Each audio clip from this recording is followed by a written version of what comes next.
because we're living longer. And the issues that we face at, let's say, 75, 85, 95, we don't need any Bubba-Mices. We just want to know how to deal with this.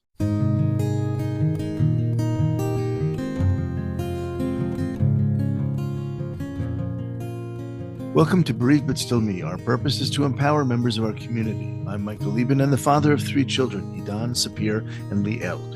Liel, my youngest daughter, was born with a heart defect, and later she developed autism and epilepsy.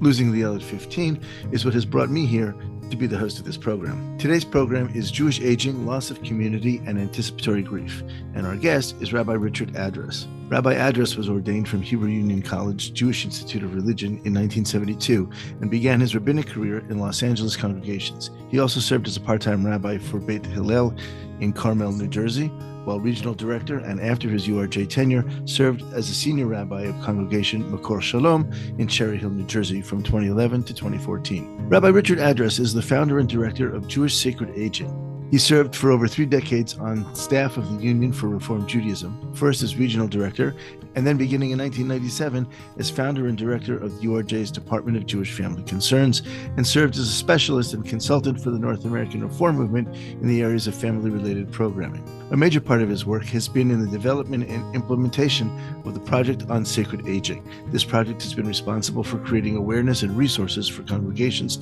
on the implication of the emerging longevity revolution, with growing emphasis on the aging of the baby boomer generation. This aging revolution has begun to impact all aspects of Jewish communal and congregational life. Beginning in the winter of 2018, Rabbi Address began hosting a weekly podcast, Seekers of Meaning, dedicated to discussing issues related to aging, spirituality, and the impact on families and congregations. Rabbi, thank you so much for joining Bereaved But Still Me. Hi, Michael. Nice to be with you. I hope you're well. Thank you. Yes. So far, so good. Then you're ahead of the game. You're ahead of the game. I'm aging and I'm Jewish, so I'm right there. Wow. So let's talk about your podcast. We know that you have had this for some time, since 2018. Can you tell our listeners a little bit about your podcast and why you started it? The podcast Seekers of Meaning, which you can access on our website, jewishsacredaging.com, really grew out of a lot of the work we were doing in congregations and Jewish organizations, and with classes and in a couple of seminaries, and questions constantly emerging as, what does it mean in this day and age? And this was even before COVID, and it exacerbated with, as a result of COVID, with obviously the rise in isolation and loneliness in many ways. So the podcast really has evolved. Initially, it was just focused on just our generation, the baby boom generation, but it is sort of like morphed and evolved into not only that, but things that are associated with books you were on in February. And so the core thrust is still the search for meaning and purpose as we get older. You deal with so many different topics on the program. What are some of the main ones that you like to focus on, or what's maybe something your particular favorite? We do a lot in things associated with end of life and advanced care. We do a lot with caregiving, And in recent, I'd say, let me see, I guess in the last year or so, especially as COVID begins to change directions or become, or wane, whatever it is, or if it ever is, a lot more on the spiritual aspect of aging and this search for meaning. And there's some bioethics stuff. The podcast right after you is with a brilliant young traditional rabbi in Los Angeles, Jason Weiner, and his new book, Care and Covenant, again on Jewish bioethics. So there's a lot of that. We work with hospices and other organizations. And people find us, and we then go out and solicit some authors. A lot of times we'll get requests, or we'll see a book that is, well, for example, a mutual friend, Alden Solovey's new book. Right. Mutual so friends. We recorded him in his new book in March, and he's been on it a couple of times because his work touches on so many of the things, as you know, that we talk about. I want to point out that many of our listeners already know him from this program, because he's been a guest more than once, and everybody's favorite. We all love him. He's brilliant. I want to go back, though. You said Jewish bioethics. Can you define that? Because I don't think I've ever heard those words put together quite like that. It's really how you approach or how you apply Jewish traditional texts and values to ethical issues that emerge out of expanding medical technology, from the beginning of life to the end of life and everything in between. Wow.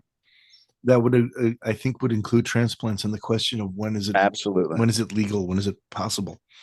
Every Jewish denomination now understands, because when I ran the Department of Jewish Family Concerns of blessed memory, we actually created for the Reform movement a program called Matan Chaim. Mm-hmm. We used to publish once a year a text-based bioethics case study guide for congregations. Oh. And one of them, I think it was number 9, was on organ and tissue transplantation.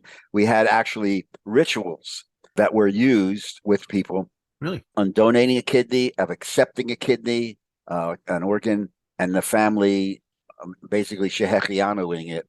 So Sure. just every major denomination accepts organ transplantation under the rubric of pikuach nefesh, the saving of a life. Mm-hmm. It's fascinating. There's still a significant amount of ignorance, I think, in the normative Jewish community that we shouldn't do this or we can't do this. Just the contrary. On the contrary. I know from personal experience that it's sometimes very difficult to convince people that it's a good thing to do. It's hard to do. It has been, as you said, acceptable now in most, I would say most, not all denominations, because there are certain subsects and some sub-denominations that are finding that a little bit more difficult. Correct. I just, for the sake of many of our listeners who are not Jewish, you talked about ritual and you talked about shechianu. Shechianu is a blessing that we say on something when it's the first time or it's something new. So if you eat, for example, a fruit that's the first of that season for you, you would say shechianu. It means it's thanking God for bringing us to this point in time, bringing us here. And so that's very appropriate for someone receiving tissue or organ transplant, because shechianu, it's their first time and hopefully it's going to go well. So it's certainly a blessing there. What kind of rituals, though, have you developed for that? I'm just curious. One of the more popular workshops that we do is what we call new rituals for new life stages, and they run the gamut. There's an explosion of this all over the Jewish world today. Tremendous amount of creativity. There's actually a study guide that we put on our website under the resources section. But just to give you an example, we have a prayer on signing an advance directive, which begins with a shehechianu, by the way. Wow. Because it gives thanks for saying, I've been given the opportunity to make a decision about how my life will end, and I'm hoping and praying that my family will carry out my wishes, which is long involved introduction to the concept of stewardship in Jewish bioethics. And we've published rituals on leaving the family home, moving into an assisted living facility, older adult cohabitation without marriage, the removal of a wedding ring after the year of mourning. There's books now being the CCAR has a series of little pamphlets. One of them that we teach, which is very brutal, is on brutal in the sense of the language is very real, on receiving a diagnosis of dementia, and the language is very, very beautiful and spiritual. And then the one that's gotten us a little bit of concern is the redefinition of adultery in light of Alzheimer's and dementia. Oh boy! So I think we're going to not go there this time. I think but that sounds very, very, very, very difficult. It's fun to teach because these are all things that are happening. Every ritual that we teach has been used, or the issue is happening within congregations. Well, so it becomes I've seen very real. I've seen it, and I know it. Thank you for taking that on head on, because that's some very difficult stuff, and it's something that more of us are facing all the time as our parents are getting older, and as we're getting older, more and more people are living to the point where dementia kicks in, which is kind of new. Yeah, it's the statistics are frightening.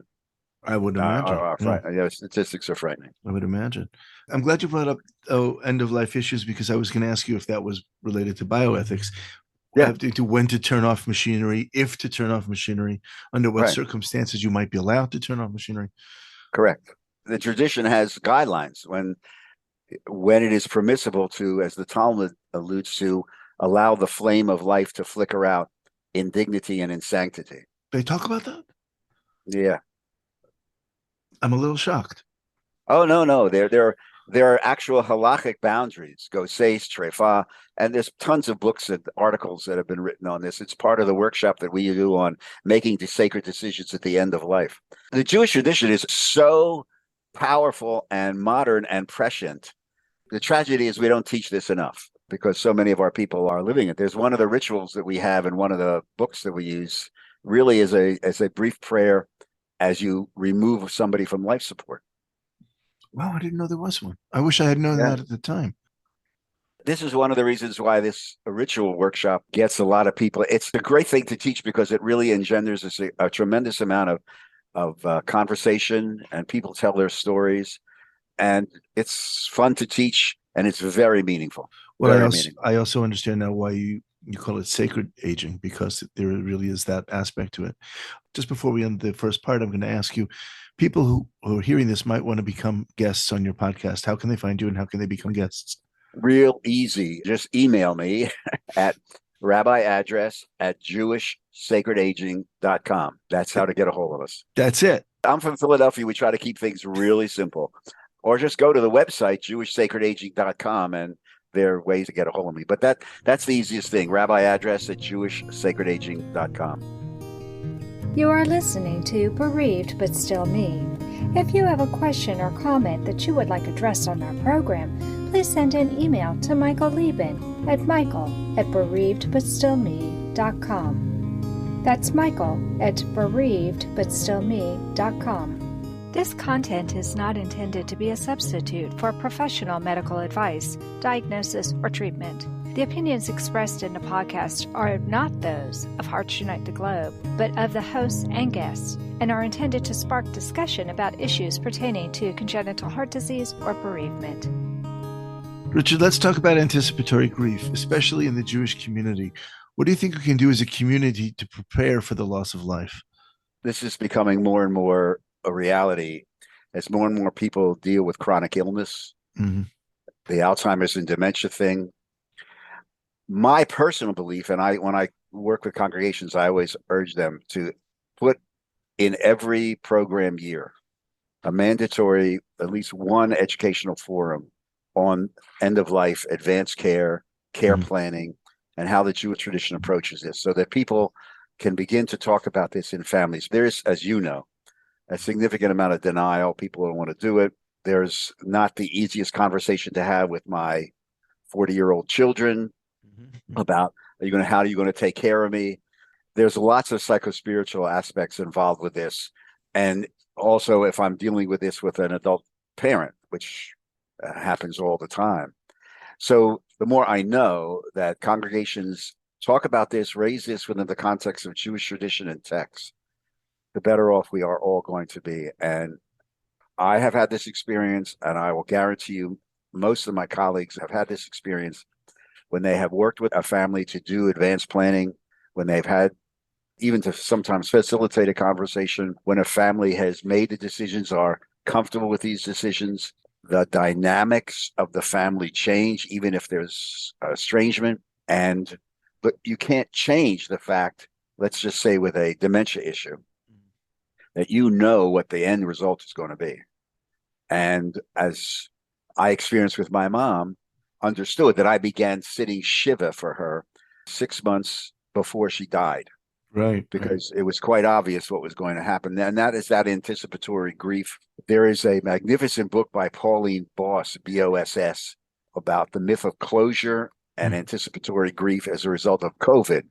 Yeah. That's really, and if there are any clergy, that's a really interesting and valuable small book to get into your library, because it really unpacks some of the issues that you're talking about. But there's no substitute for talking about it and raising it from the Bima, raising it in forums, continue to talk about it. And my belief also is it shouldn't wait until people are older. Kids deal with this as well. Many, many younger adults are also actively involved in caregiving. Do you think people are afraid of closure?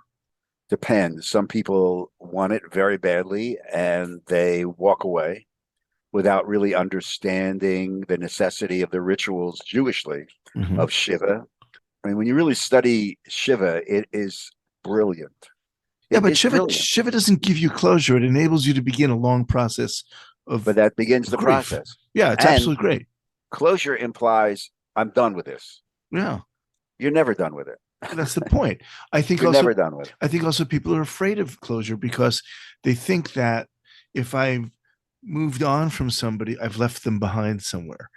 Right. I'm not taking them with me. So talk about that, because I think in Judaism, one of the things we do, one of the things that Shiva begins, it's a process of learning how to take your loved one with you into your future and maintain a future for that loved one, right? Absolutely. They're The still ritual alive. at the We end, keep them alive, right? that's really eternal life, isn't it? I mean, Yeah. eternal life is memory and living, Mm-hmm. and the fact that this person lives on with me and what I do and my family. Mm-hmm. That's really eternal life. None of this other mumbo jumbo superstition stuff. The challenge, Michael, which very few people want to talk about, is what happens when there's no one left to say Kaddish for the people. Uh, This is why congregations have everybody rise for the Kaddish mm-hmm. in memory of the 6 million or other people. But Right. there's a scholar who wrote once, I don't remember which book, says people live on as long as there's somebody left to say Kaddish for them. And when there's no one left to say Kaddish for a person, where do they go? Well, that directly brings me to my next question, which is how can we as a community help members of our community when they're grieving? And maybe that's one of the things we can do is maybe if there is nobody to grieve, we can step in as a community. Can we do that? Are there things that we Yes. can do? Yeah, and people do it all the time. They endow lectureships, they build buildings, they name things. There's a naming. Mm-hmm. Requires a certain amount of economic security to do that, which not everybody shares. Yeah. But that's why telling this story, that's why legacy is so important. Mm-hmm. And why all of a sudden with the baby boomers has the ethical will has this resurgence, because we're concerned. I believe we're concerned that after we understand we finally understand that we're going to die, and what of me do I want to leave behind? And it's not the condo, but it's the spiritual aspect, and that's a very, very hard conversation to have. How can we have that then? How can we force ourselves to have it? And I'm thinking as a bridge in two directions. I would like to have that conversation with my children. I'm over 60 and they're approaching 30. And I think we need to have that conversation. And I need to talk with my sisters and my brother about our mother. I mean, this affects everybody in every possible direction, up and down and sideways. Correct. How can we make it easier to get into that conversation? Do we just have to bite the bullet and go? How do you do it? This is probably a bad answer, but it varies from person to person because all this is very, very, very subjective and unique. When I teach this, I refer to this as a dance, Right. And sometimes is a perception of, well, we're all going to gather around the table and we're going to have this conversation. That rarely succeeds. Right. And sometimes it takes several attempts and massaging the issue, and people's families relate to this very, very differently. The hope is you don't wait for a crisis.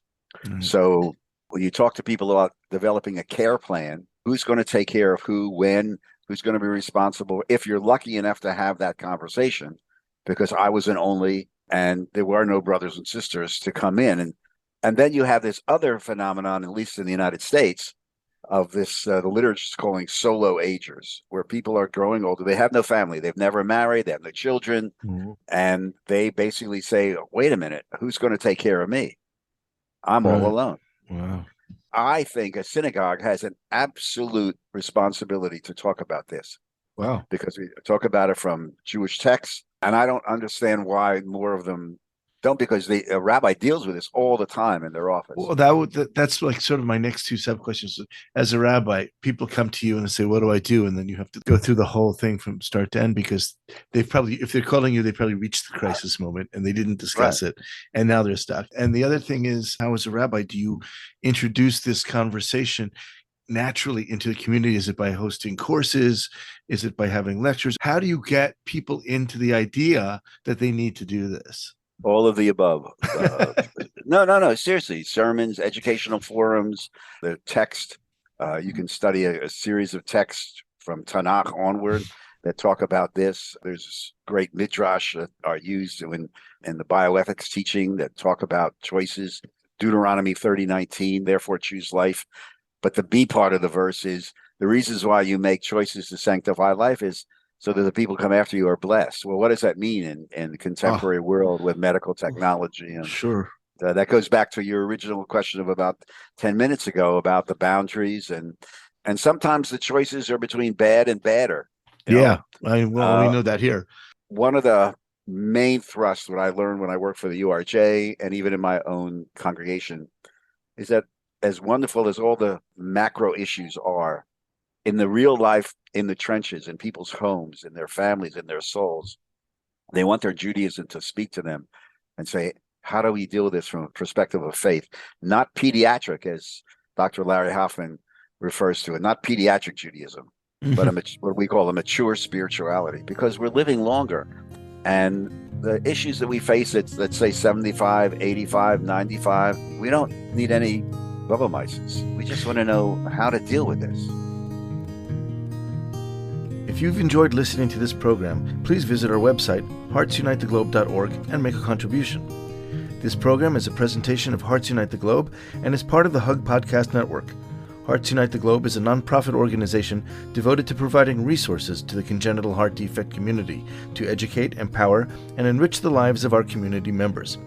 If you would like access to free resources pertaining to the CHD community, please visit our website at congenitalheartdefects.com for information about CHD, hospitals that treat CHD survivors, summer camps for CHD families, and much, much more.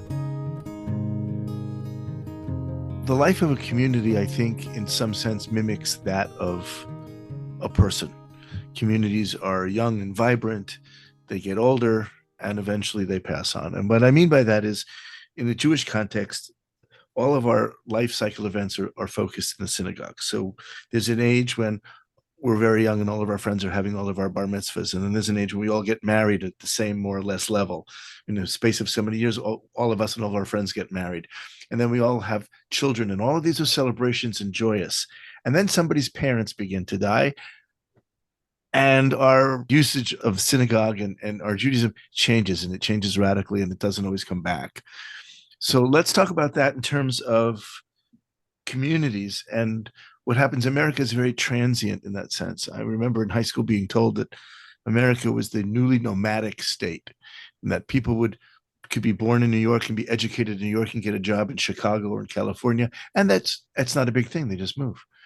Right. Now, when I was a kid, I remember in a synagogue of 500 families, if every now and then somebody's kid made Aliyah, that was a good thing. They moved to Israel, that was a good thing. We could support that. Somebody's kid got a great job in Chicago or in California, we could support that. It was a good thing. At some point, when the congregations are no longer 500 families strong, that's not a good thing. So let's talk about what happens at the end of life for a community. It's a variety of ways of looking at it. Not every community dies. A lot of communities, in my experience, transition. They sometimes see the change in the demographic of where they are. I know from home, several congregations did this, and they just moved further out into the suburbs where the flow of population is growing and younger families are moving in. But there are situations where the demography of a particular community is significant enough where existing congregations start losing members. Mm-hmm. Every colleague who may listen to this knows chapter and verse, mm-hmm. probably in some of their own experiences. Sometimes that is exacerbated by changes in economic systems. The pandemic had a lot to do with some of this stuff. And they merge. They'll merge. I remember when I was a regional director, a couple of the smaller congregations all the way out in the western part of my region, these small old congregations that were thriving 75, 80 years ago with the coal mines, they're not there anymore. Some of them merged, some of them disappeared. In the southern part of the United States, that also, I had a very good friend, Rabbi Tchaikovsky of blessed memory, who was the regional director of the part of the United States in the Reform movement, Oklahoma, Texas, Mississippi, Arkansas, where he was involved with shutting the doors, the funeral of the community, because young people left and there was a very few numbers of existing older adults, and they just couldn't handle it. They couldn't keep the building up. And then you have the issue with, just as if you would give, what do you do with the clothing, the books, etc., somebody who passes away? In those situations, what do you do with the Torahs? How can we donate them? What do you do with the memorial plaques? Mm-hmm. Well, the same thing. And there are people who really specialize this. There's a program out of Jackson, Mississippi, the Institute for Southern Jewish Life, who right now deals with this a lot because there's a lot of those little congregations in there. So it's very fluid. And there are right now in the States, there seems to be a little trickle of unifications and mergers because of the change in demographics. It's very fluid, and there are people who just go through this whole ceremony of closing the door. And by the way, it's very hard because it's emotion, and I think, and some people have done this, there really needs to be a period of mourning and a service, some sort of to acknowledge what was the memories. So many I totally memories. agree with that. Look, Yeah. Judaism is very community oriented. In every different stream of Judaism, whether they say so or not, it's all about community. Yes, exactly. And community is everything. And where you come from or where you grew up says a lot about who you are, because it's everything you know, right? Absolutely. I live in Israel, but I grew up in New York, and you can't take that out of me. I'm a fish out of water sometimes here because I'm still that kid from New York. You can't take that away. And when a congregation goes away, even if you haven't been there for a long, long time, there's some umbilical that gets broken there. You know what I'm saying? This is gut and the neshama and the kishkes memory. Mm-hmm, mm-hmm. And it has to be recognized. It has to be, you just can't, I don't think you just close the door, sell the building, move, and say, okay, we did this, everything's great. No, there's an emotional attachment there that has to be recognized. I totally agree. These are things that exist for generations. I mean, it's not just my generation or my 50 years that I was there. My parents were there in some cases. Yeah. People say their grandparents were there. If I had stayed in New York, my children would be there. I mean, it's just everything. And it's a hard thing to realize, and I've begun to see it lately in other places. It's a hard thing to realize. My community where I live right now, our neighborhood is changing. It's becoming ultra-Orthodox. I'm the only conservative congregation in this neighborhood and in most others nearby. There are one or two others. We're all feeling the pinch. None of us are getting any younger. Our children, even in a small country like Israel, they're moving away. It's going to hurt. It's going to hurt. And I can see it coming. And it's nice that there's a ritual for that. It's nice to know that we can prepare for it, because when somebody dies, we know what to do. We know exactly what to do. There's Shiva, and we know what it means, and our neighbors get together and prepare food, and we know how to get through it, and we know it's coming on the other side. When a community goes, I'm not sure we really know yet what to do, because for so many of us, it's a very new idea. It's just a fascinating conversation, because one of the things that's very prevalent right now in end-of-life funeral conversations is this rise in cremation. And really? Oh, God, yeah. I'm shocked. And the United States especially, and the conversation in a family, well, in previous generations, you were in a neighborhood, you went to the cemetery, you saw your parents or whatever. But a lot of times people are opting for cremation, mostly for economic reasons. What do you do with the remains? I've done interments of cremains in the cemetery, in the family plot, as a lot of my colleagues have. And I work with an organization, Kavod V'Nechum, who works with Chevra Kadisha groups, but does a lot of work in all this explosion of new ways of burial. From New York just passed accepted human composting. There's so much ferment right now in the community and change. Part of it's around new rituals. It's fascinating. It's just fascinating. Well, I wish we had more time to go through with it, but as I can see by the clock on the clubhouse wall, we are out of time. If you're old enough to get that reference, write to me. Richard, thank you so much for being with us. Thank you, Michael. And I do remember the clubhouse wall. I'm very happy. I mean, in my growing up, that was a baseball reference. So, but we won't get into baseball right now, because we'll be here for another 3 or 4 hours. You know you will. Oh, okay, man. Thank you. That concludes this episode of Bereaved But Still Me. I want to thank Rabbi Richard Address for sharing his experience and wisdom with us. Please join us again at the beginning of the month for a brand new podcast. I'll be with you soon. And until then, please remember, moving forward is not moving away. Thank you for joining us. We hope you have felt supported in your grief journey. Bereaved But Still Me is a monthly podcast, and a new episode is released on the first Thursday of each month. You can hear our podcast anywhere you normally listen to podcasts at any time. Join us again next month for a brand new episode of Bereaved But Still Me.